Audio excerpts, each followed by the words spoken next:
La playa de la Malvarrosa es un lugar de encuentro y relajación para los residentes y visitantes por igual.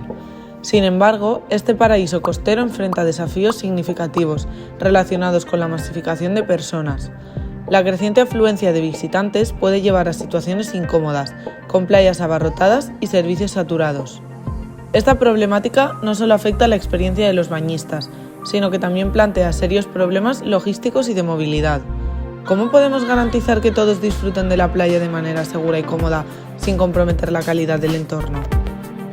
Para lograr esto, hemos desarrollado una solución única, un sistema basado en antenas Wi-Fi que permite a los visitantes acceder a información en tiempo real sobre el aforo de la playa.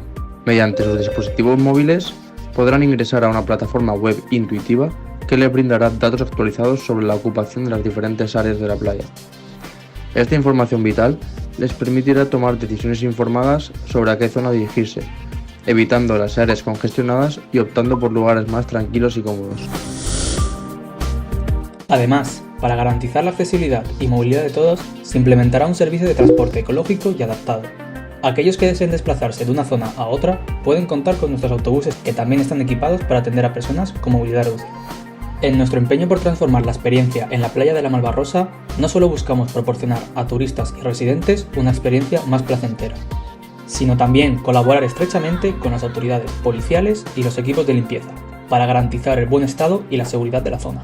Nuestra visión es lograr un equilibrio sostenible entre la acción turística y la autenticidad de la comunidad, haciendo de la Malvarrosa un lugar perfecto para todo aquel que quiera disfrutar de su maravillosa playa.